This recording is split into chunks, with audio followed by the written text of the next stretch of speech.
Olá, investidores atentos! Bem-vindos a mais uma análise aqui das notícias que movimentaram a semana, essa que termina agora em 12 de outubro de 2025. A gente separou o que foi mais relevante, né, para quem acompanha de perto a economia e a política. Exato. Olá a todos. E olha, foi uma semana bem cheia, né? Bastante. A gente viu lances importantes na relação Brasil-Estados Unidos, decisões de política econômica aqui que, bom, deram o que falar. Sim, geraram bastante debate. E o mercado? Parece que está andando para lados diferentes, né? Bolsa batendo recorde em reais, mas, por outro lado, uma preocupação crescente com o fiscal, com a política, já pensando lá em 2026. É essa dualidade que a gente precisa entender. Então vamos lá, vamos mergulhar nisso?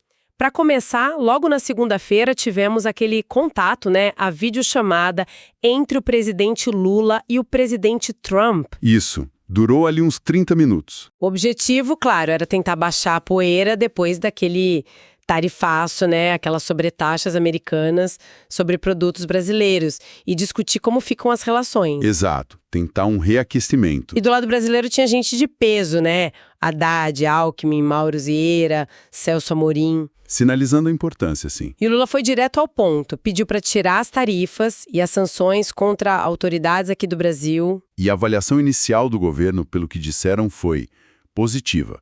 O Alckmin falou que o tom foi melhor do que se esperava, parece que até trocaram contatos diretos. Sim, mas aí entra um detalhe que, bom, chama atenção, né?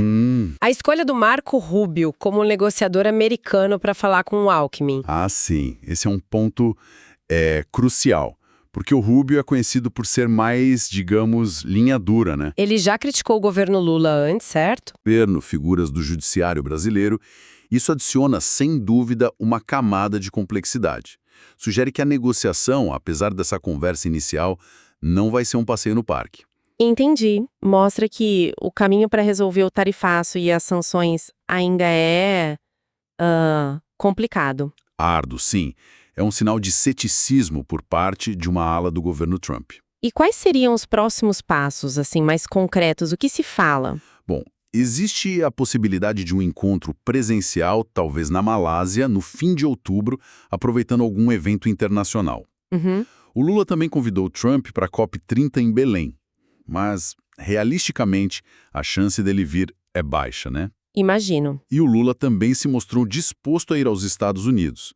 Mas tudo vai depender, primeiro, de como essa conversa entre o Alckmin e o Rubio vai andar. Certo. E enquanto a diplomacia tenta avançar, como que esse tarifaço, que já está aí há uns 2 meses, né? Como ele tem afetado a economia na prática? Saiu uma análise da Anshan Brasil sobre isso. Exato. E olha, a análise sugere que o impacto até agora foi um pouco menor do que aquele pânico inicial fazia parecer. Ah, é? Sim. Atingiu ali uns 44,6% das exportações para os Estados Unidos. Mas setores fortes, tipo carne, café, açúcar, eles conseguiram, sabe, achar outros mercados, na Europa, na Ásia. Conseguiram se virar, então. Parte deles, sim, mitigaram um pouco o prejuízo. Mas imagino que não foi assim para todo mundo. Não, de jeito nenhum. Setores como madeira, mel, alguns tipos de máquinas, esses que dependem mais dos Estados Unidos ou têm menos jogo de cintura para mudar, esses sentiram mais. Aí teve impacto em emprego. Sim, relatos de demissões pontuais, principalmente no Sul e Sudeste. Mas o curioso é que, se você pegar o ano todo, as exportações totais para os Estados Unidos ainda estão com uma leve altinha, 1,6%. Que coisa! E o mercado financeiro? Como reagiu a essa chamada Lula-Trump? Com cautela. Tipo, ok, conversaram, mas cadê o resultado prático? Ações de empresas mais expostas, tipo a VAG, caíram um pouquinho. O pessoal está esperando para ver. Entendi. Bom, saindo um pouco do cenário internacional e voltando para cá. O meio da semana foi agitado na economia doméstica, né? Começando pelo crédito imobiliário. Isso. O governo lançou um novo modelo. Teve anúncio com Lula, Alckmin, Galípolo, Haddad. A promessa é grande. Injetar 20 bilhões no primeiro ano, sendo 6,9 bi agora, já. Para facilitar o acesso à casa própria, né? E modernizar o uso da poupança. Exatamente. O foco, segundo eles, é a classe média. ali com renda entre 8 e 12 mil reais. E já falam num programa futuro para a reforma de casas. O teto do financiamento é alto, 2 milhões de reais. Mas injetar dinheiro assim, com o fiscal já apertado, como que o governo justifica? Bom, o Haddad defendeu que isso faz parte de um pacote maior, sabe? De reformas estruturais no crédito. Ele citou o Desenrola, o Marco de Garantias, o Acredita. Ah, tá. Ele argumenta que é melhor do que só liberar compulsório, que é mais estrutural. E aproveitou para criticar de novo o saque aniversário do FGTS, dizendo que isso tira dinheiro de investimento de longo prazo. Mas essa visão do governo de que é algo super positivo e estrutural, o mercado comprou essa ideia? Não foi unânime, não. Alguns analistas, tipo Pablo Spire, acenderam um sinal amarelo. Falaram em medida talvez populista, já de olho em eleição. E com o risco de jogar mais pressão na inflação, o que poderia até fazer o Banco Central segurar mais ainda o corte da Selic, né? Pois é. E falando em contas públicas, ainda teve o TCU jogando mais lenha nessa fogueira, certo? Exatamente. Saiu um relatório do TCU apontando que uns 90 bilhões em gastos, feitos ou previstos para 2024 e 2025, teriam ficado fora das regras do arcabouço fiscal. 90 bilhões? É muito dinheiro. É bastante.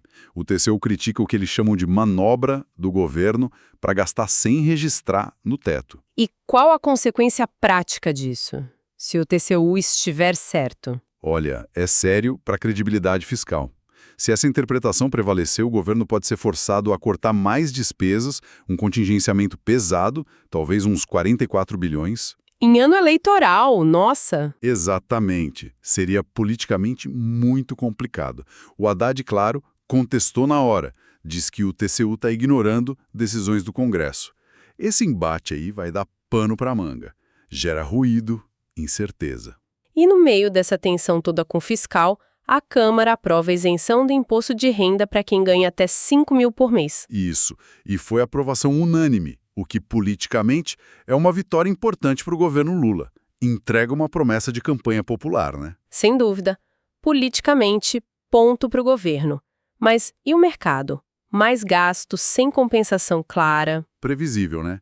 Reação negativa. O medo é esse. Mais pressão nas contas públicas, um sinal de que o foco eleitoral pode estar falando mais alto que a responsabilidade fiscal. Teve até pesquisa mostrando essa divisão, né? Gente aliviada, gente preocupada. Sim, o Spire mencionou isso. Então, o saldo da semana nesse front foi crédito imobiliário, alerta do TCU, isenção do IR. Tudo isso pintou um quadro fiscal mais carregado. E como esses fatores todos, externos e internos, bateram nos indicadores, nos mercados? Inflação, por exemplo. A prévia da inflação, o IPCA 15, veio mais ou menos dentro do esperado. Mas não mudou a aposta do mercado, sabe? A visão geral ainda é de Selic alta, lá nos 15%, até o começo de 2026, pelo menos. O Banco Central continua duro, então. Continua. Análises como a da Suno reforçam isso.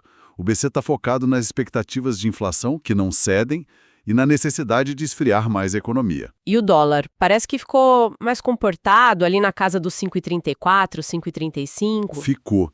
E o interessante é que o real parece estar andando mais por causa do cenário lá fora, o dólar fraco no mundo, o juro altíssimo aqui que atrai capital, do que por alguma melhora fiscal aqui dentro, né? A dinâmica é mais externa, então. Predominantemente. Claro que a visão de longo prazo, que alguns gestores como o Stuber já têm, ainda vê potencial para o real se valorizar. Mas isso dependeria muito de uma queda forte dos juros nos Estados Unidos, o que, bom, ainda não aconteceu de forma consistente. Entendi. Agora, o ponto que talvez mais intrigue, a Bolsa, o Ibovespa, batendo máximas históricas em reais. Como pode, com tanta preocupação fiscal no ar? Pois é, esse é o grande paradoxo da semana, talvez. A Bolsa foi bem, sim. O motor principal pareceu o fluxo de dinheiro estrangeiro. O gringo está comprando. Está comprando, a perspectiva de juros mais baixos lá fora torna mercados emergentes como o nosso mais atraentes.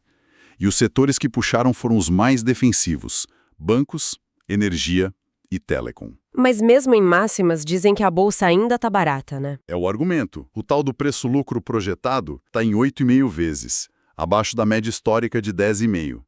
Tem casa de análise, tipo a GF, falando em Bovespa 160 mil pontos. Uau! Só que essa aparente desconexão entre a bolsa subindo e o fiscal piorando é um ponto de alerta, né? Com certeza. O risco de uma correção, ainda mais com a eleição chegando e a volatilidade aumentando, não é pequeno. Parece que o mercado está olhando mais para o fluxo global e para o preço agora e menos para o risco fiscal aqui dentro.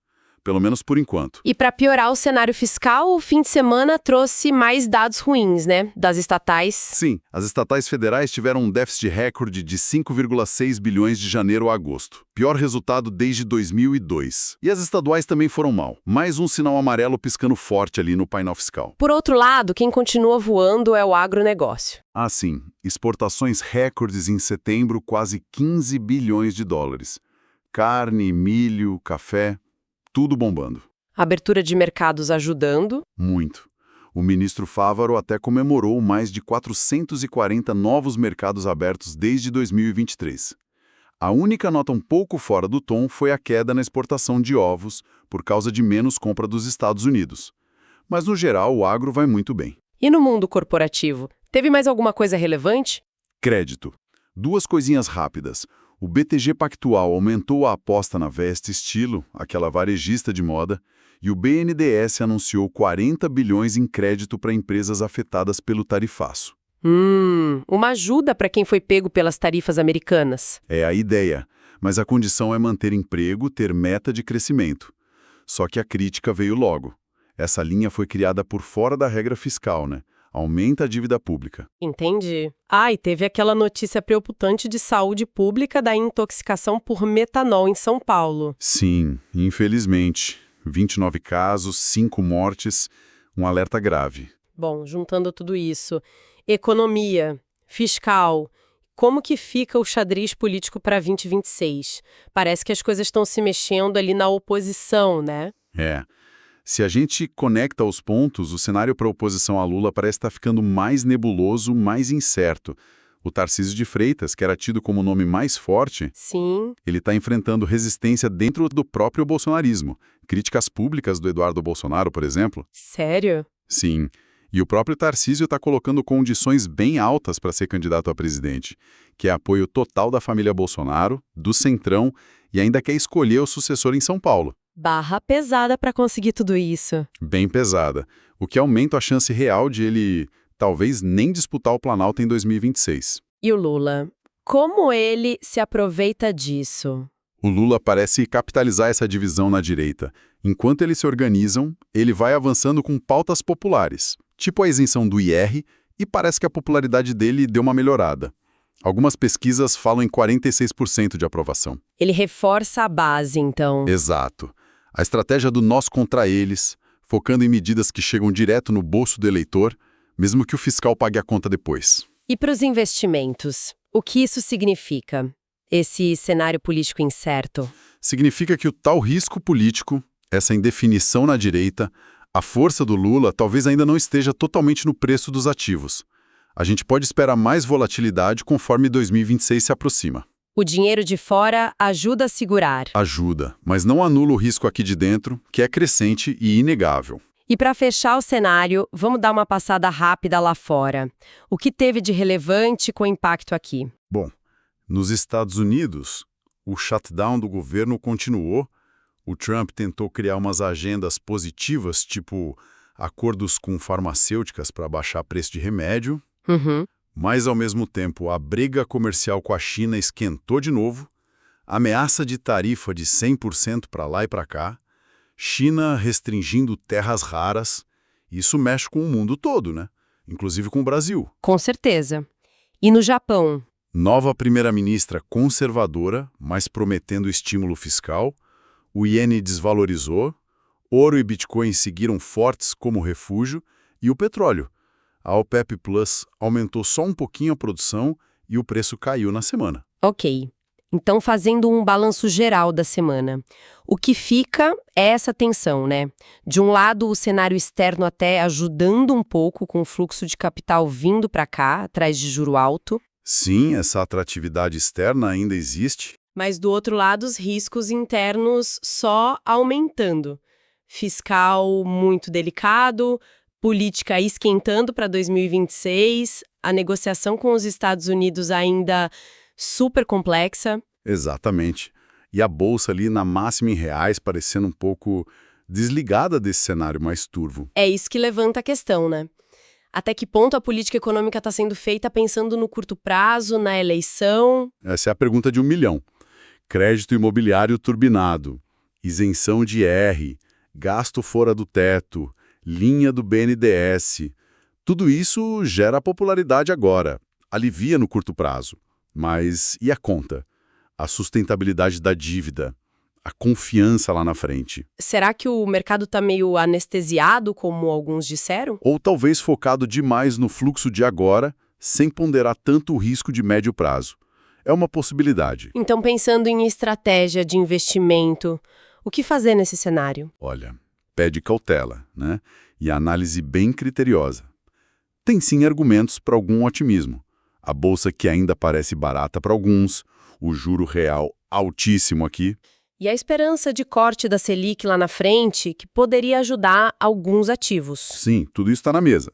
Mas, por outro lado, o risco fiscal é real, é palpável. E a volatilidade política, essa veio para ficar, né? Então, diversificar é a chave. Parece o mais prudente. Não só aqui dentro, em diferentes tipos de ativos, mas também tem uma parte lá fora, em outras moedas, outros mercados, para navegar nesse mar agitado e incerto. Fica então a reflexão final, né? Se essa rota de gastos continuar e a política para 2026 seguir tão incerta, o custo de investir no Brasil, o tal prêmio de risco, tende a subir. Exato.